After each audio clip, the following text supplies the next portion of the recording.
Olá para todos, eu tô aqui para falar de Eden, o Serious Game do grupo Vortex para o quarto semestre.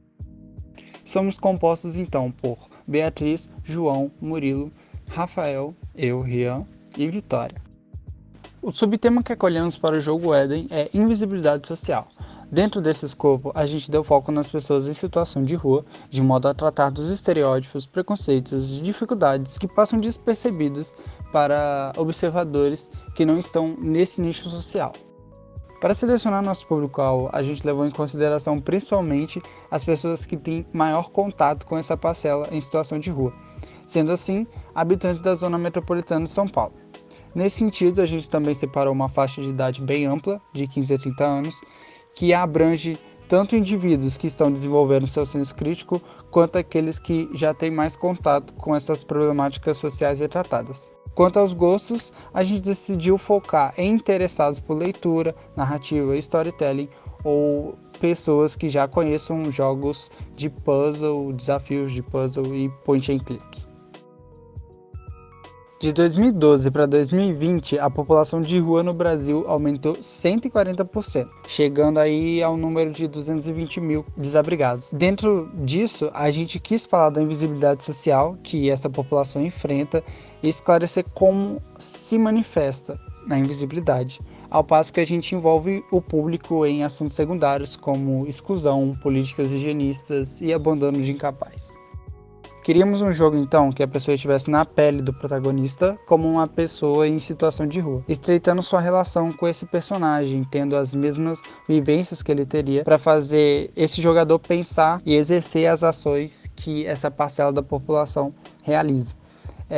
A gente queria contar uma história não metafórica, que tratasse de forma óbvia do problema, mas que também tivesse algumas alegorias quanto ao tema. E principalmente uma narrativa e uma mecânica que estimulassem a pessoa a procurar mais sobre a história e a explorar mais possibilidades dentro do jogo. A humilhação social pode levar a pessoa a um disfarce, espécie de máscara ou armadura proteção.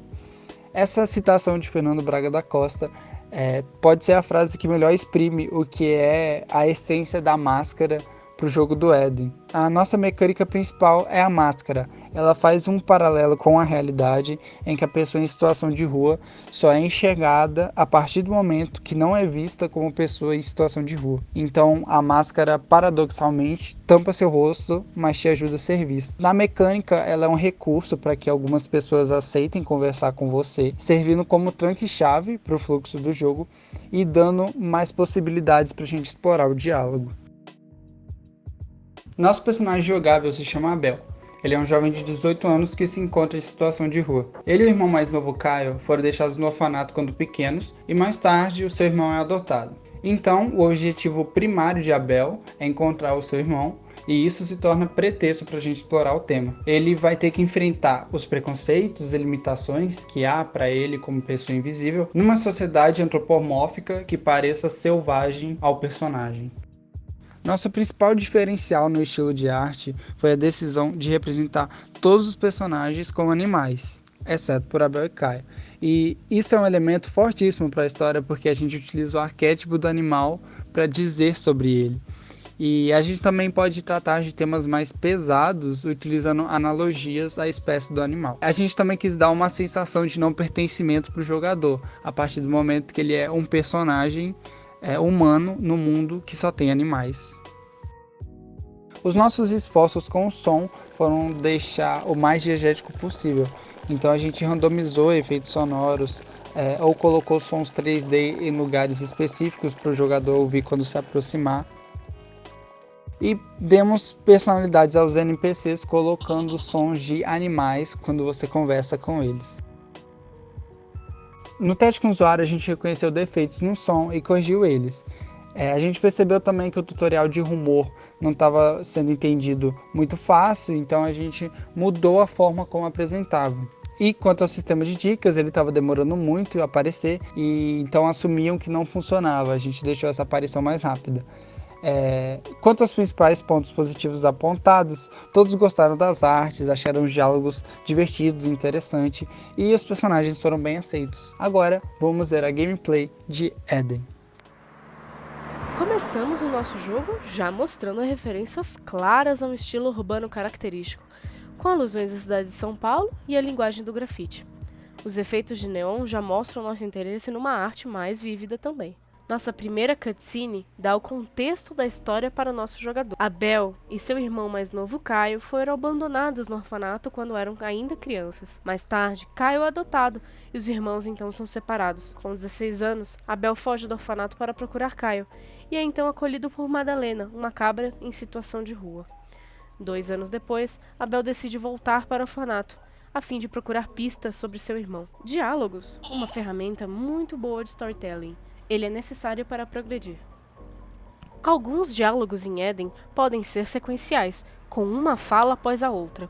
Durante as conversas, podem aparecer algumas escolhas de diálogos. Essas escolhas servem para aprofundar a história dos personagens e os eventos do jogo. As escolhas podem ser faladas novamente e fornecem informações extras sobre a backstory. Agora, o jogador está livre para se movimentar pelo cenário. No final da rua, ele pode conversar com Carmen e o seu filho, mas essa personagem despreza e até ofende Abel, encerrando a conversa completamente. Caso o jogador tente falar com ela mais uma vez, não conseguirá uma interação satisfatória, apenas mais insultos. A porta vermelha é a entrada do orfanato, mas ela está trancada. Beto, desconfiado, impede Abel de entrar. É revelado que o orfanato está abandonado e algumas pessoas estão ocupando o lugar para saírem das ruas. Aqui, apresentamos uma mecânica dentro do próprio diálogo, o rumor. São informações que possibilitam novos diálogos com personagens e precisam ser falados para progredir no jogo. Eles são desbloqueados ao ter conversas específicas com certos NPCs. Abel agora tem uma nova escolha no diálogo relacionado a Beto. Madalena diz o conhecer o rapaz e aconselha Abel de fazer um favor ao tamanduá para conquistar sua confiança e finalmente poder entrar no orfanato.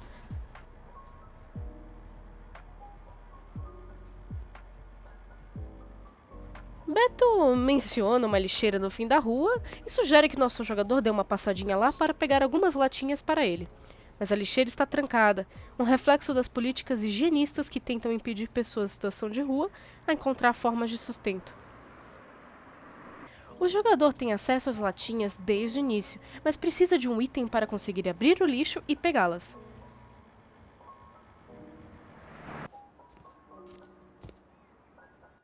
Segurar na tela mostra todas as interações possíveis naquele cenário. Fizemos isso para evitar o pixel hunt que há em jogos Adventure, direcionando o foco do jogador para apenas a narrativa e os puzzles. Abel está sempre em contato com a problemática da invisibilidade e, ao mesmo tempo, nossos NPCs também tangenciam o tema, dizendo de suas relações com a rua, como é o caso do Pedro, que foi expulso de casa por sua orientação sexual. Nos baseamos em depoimentos e estatísticas para criar algumas das histórias dos personagens.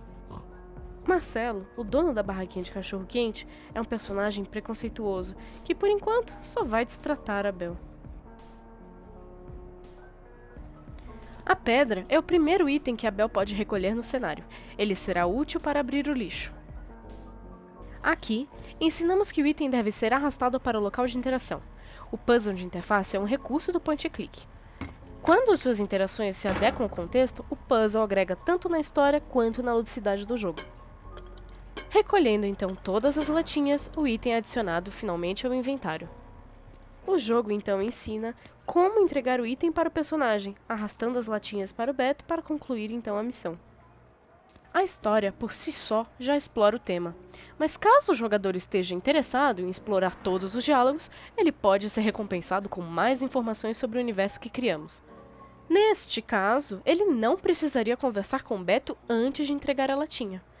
Ao entregá-la, Beto libera a passagem para o orfanato.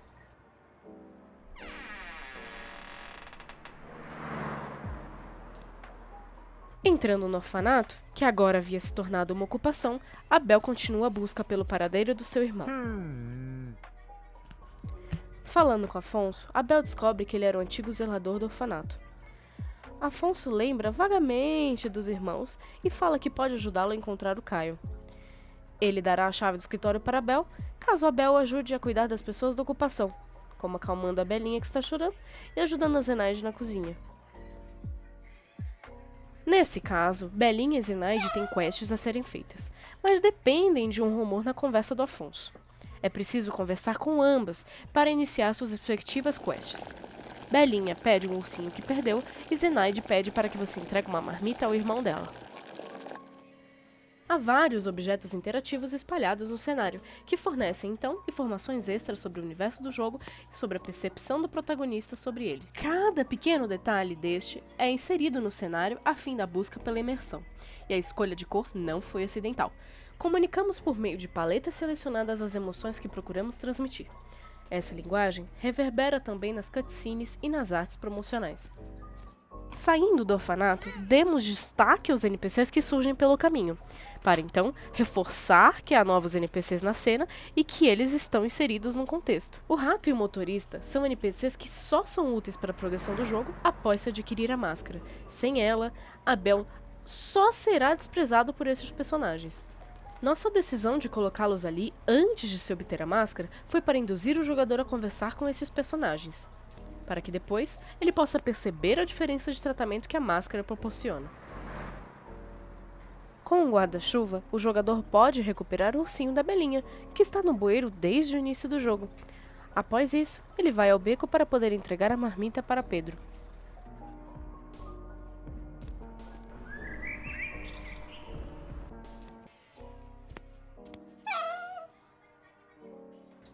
Abel pode voltar com as boas notícias e dizer ao Afonso que Belinha não está mais chorando e que já entregou a marmita. Como combinado, a tartaruga dá a chave do escritório para Abel procurar mais pistas de Caio.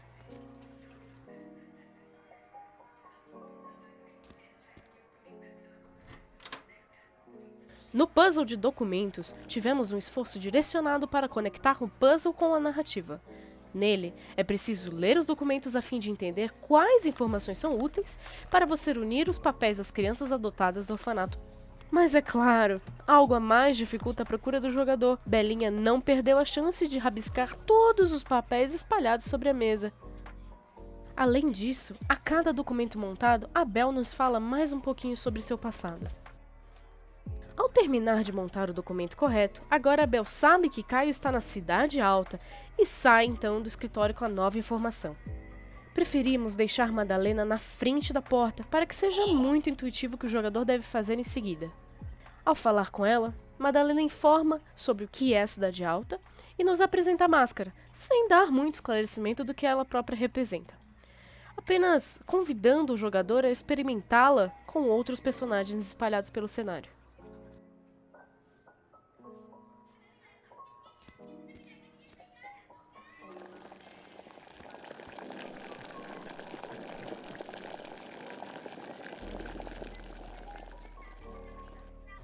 Antes, não era possível falar com o motorista, mas com a máscara no rosto, Chico não enxerga mais Abel como apenas uma pessoa em situação de rua e conversa normalmente com o nosso personagem, dizendo a ele que ele só pode subir no ônibus se tiver alguns trocados no bolso. O jogador deve então ir conversar com o vendedor de hot dog, que agora não vai mais esculachar ele completamente para ter uma oportunidade de fazer um serviço em troca de dinheiro. Nisso, o jogador então pode interagir com o carrinho de hot dog para resolver o quarto puzzle de interface.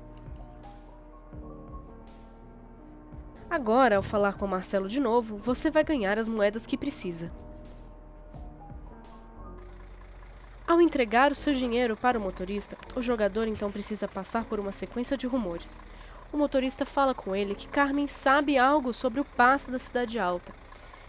E ela então fala com Abel que Edu sabe falsificar passes. E ao falar com Edu sobre Carmen, ele te entrega o passe. Ao finalmente voltar para o motorista com um passe em mãos, ele lhe dá a opção de ficar mais um pouco ou sair da cidade. É a deixa para terminar o capítulo. A proposta para o final do jogo seria explorar toda a dicotomia entre Abel e Caio, dois irmãos separados com classes sociais muito distintas entre si. Assim, complementando ainda mais a alegoria do jogo, que já tem muitas referências quanto aos animais e aos humanos expulsos de seu paraíso. A ideia inicial era dividir o jogo em 3 atos. Posteriormente, nós acabamos por reduzir para um vertical slice, para poder aproveitar a oportunidade então para polir principalmente a jogabilidade e o seu game feel. Nós empenhamos o projeto inteiro em fazer um diálogo que parecesse natural, e uma arte diegética com muita vida. E bom, esse foi o resultado. Esse é o Jogo Éden. Agradecemos muito pela atenção de todos. Tenham um bom dia.